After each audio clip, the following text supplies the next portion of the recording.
In Buddhist teachings, the mind is likened to fertile soil.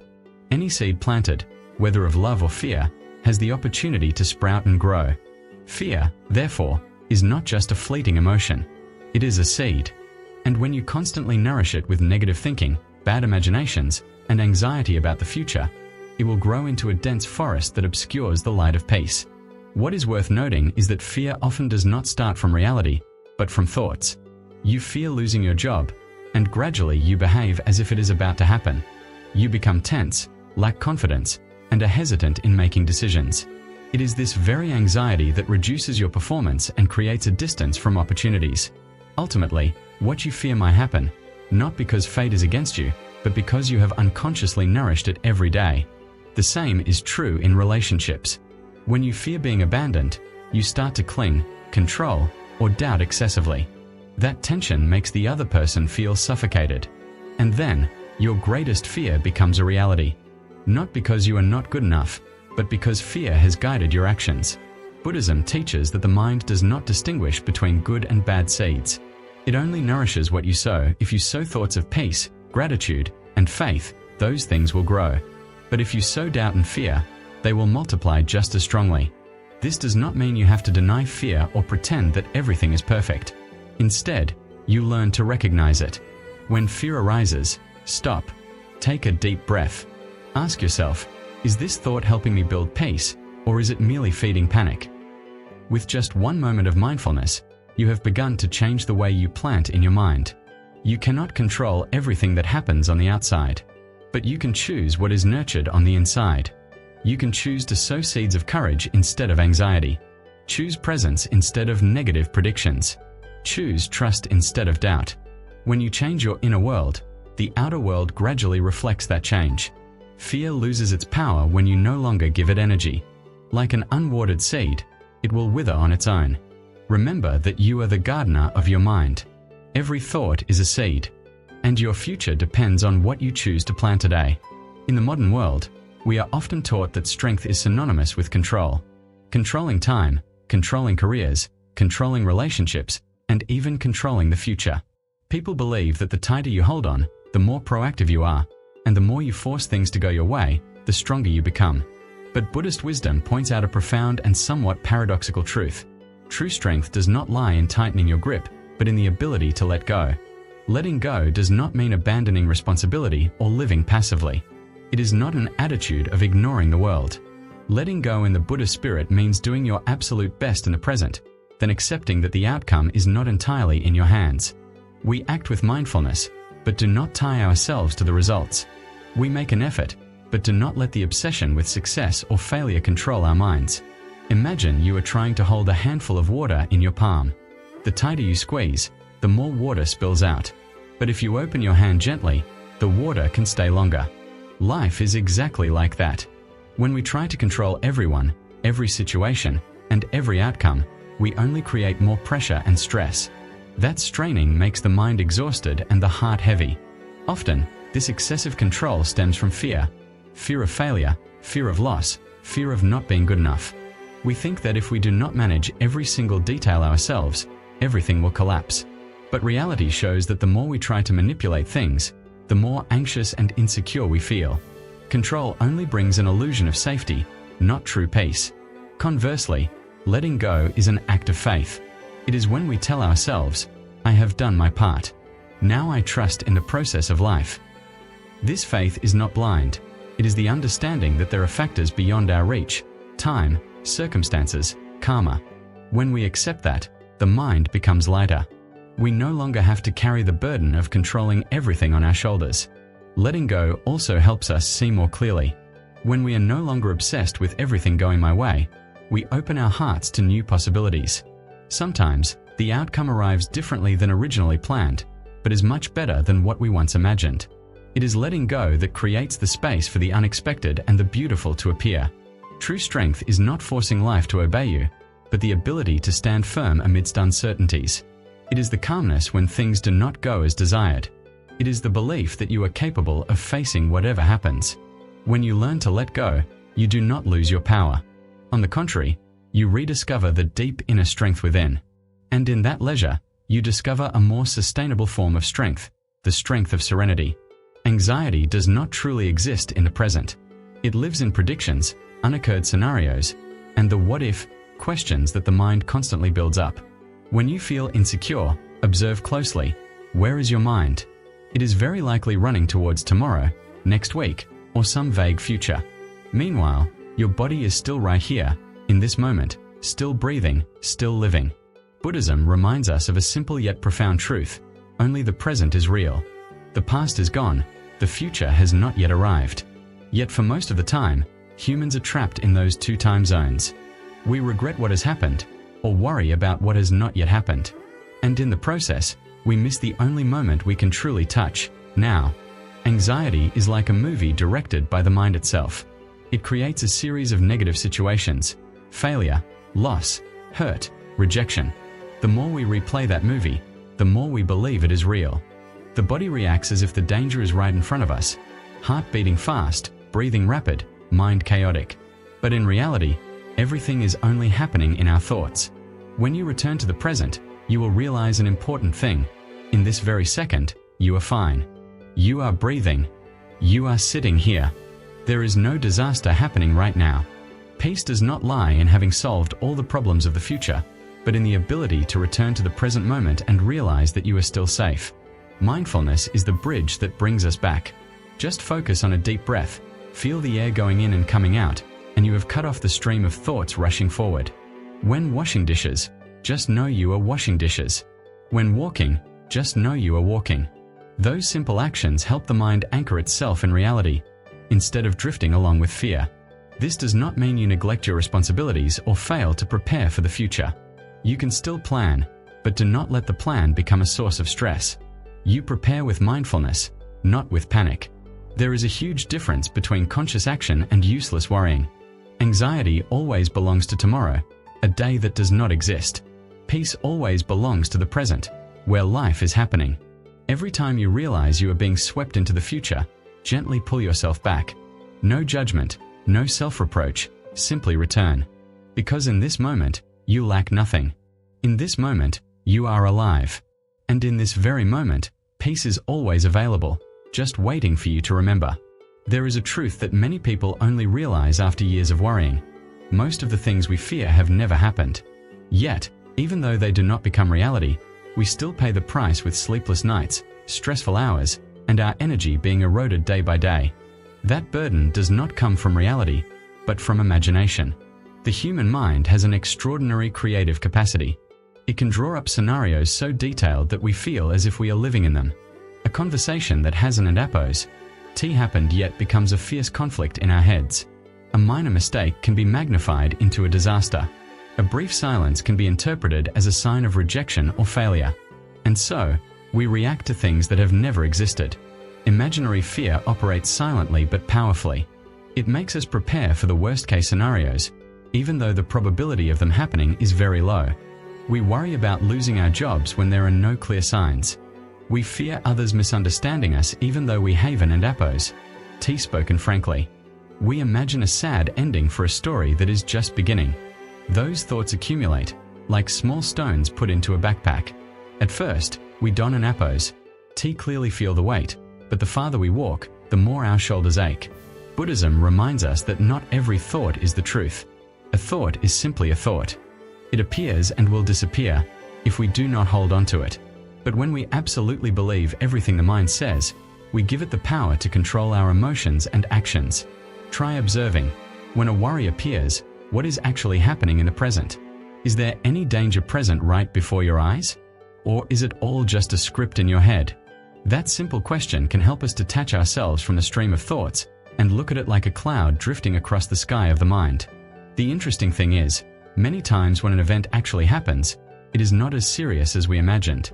The conversation we dreaded turns out to be gentle. The challenge we worried about helps us grow. Even the storms that we mentally prepared for over many days never end up arriving. Freedom begins when we realize we do not have to believe every story the mind tells. We can listen to it, but we do not necessarily have to live by it. When we let go of unformed fears, we return precious energy to ourselves. We walk lighter, breathe deeper, and view life more clearly.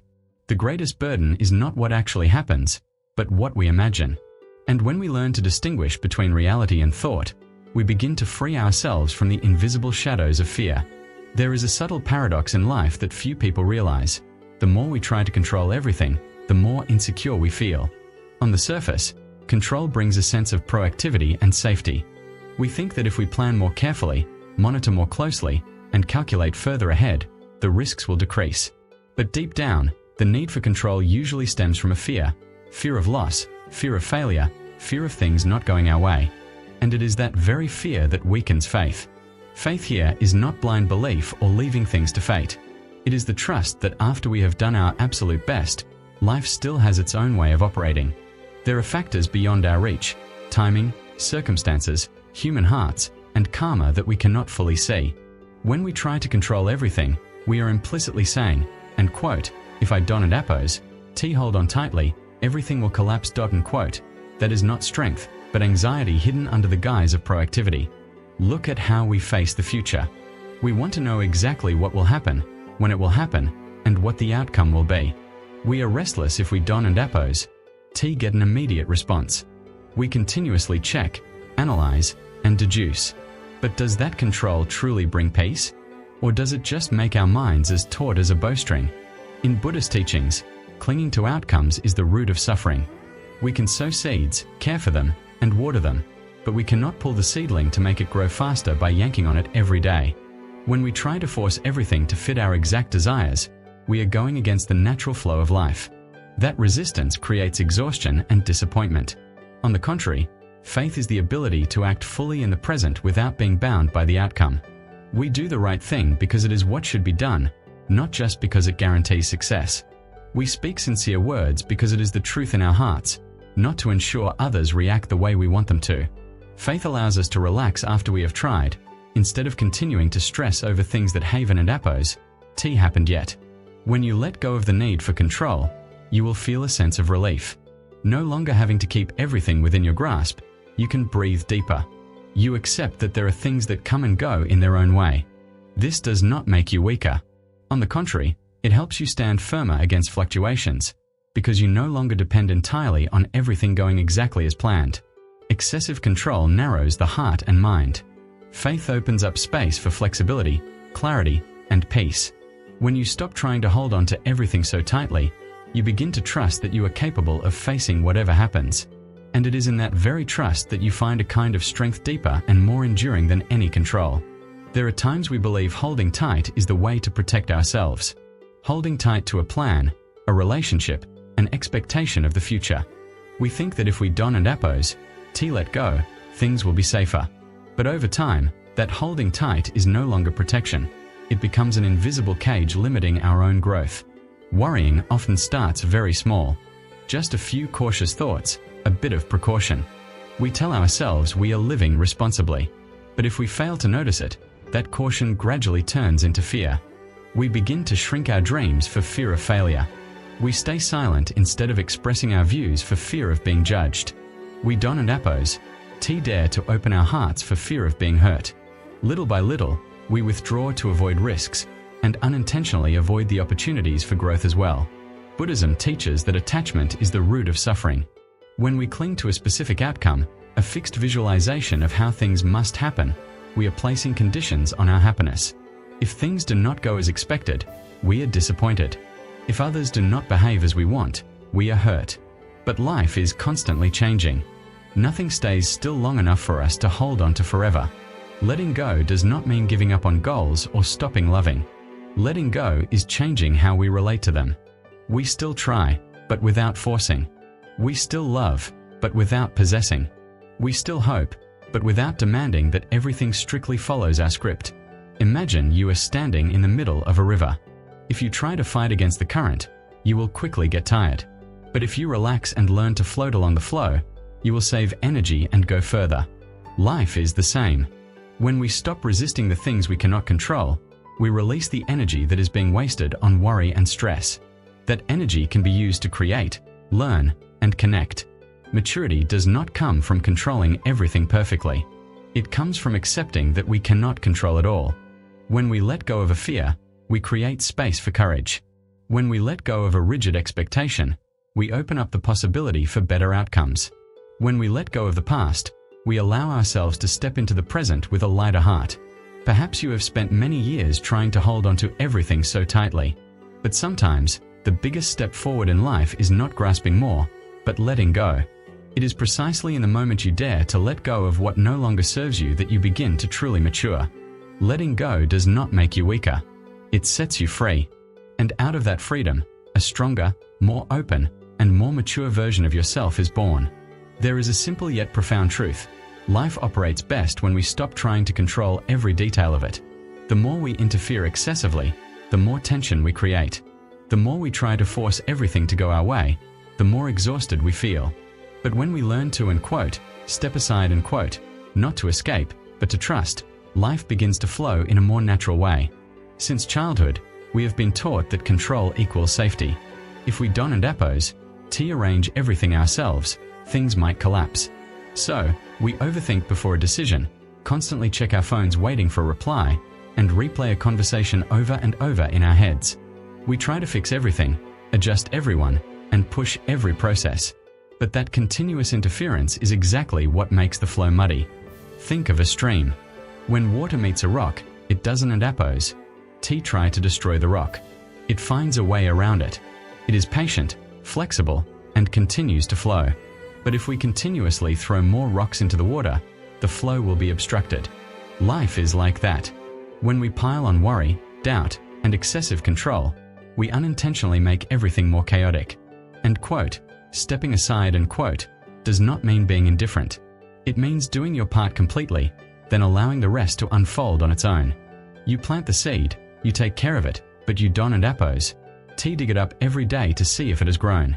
You say what needs to be said, but don and appose. Force others to react your way. You set goals, but don and appose. Punish yourself if the path veers in another direction. When you stop trying to control every outcome, you begin to realize that good things happen beyond your expectations. Opportunities appear at the right time. People step into your life in unexpected ways. Solutions arrive when you stop forcing them to come.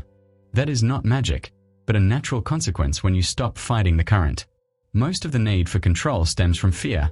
Fear of failure, fear of loss, fear of not being good enough.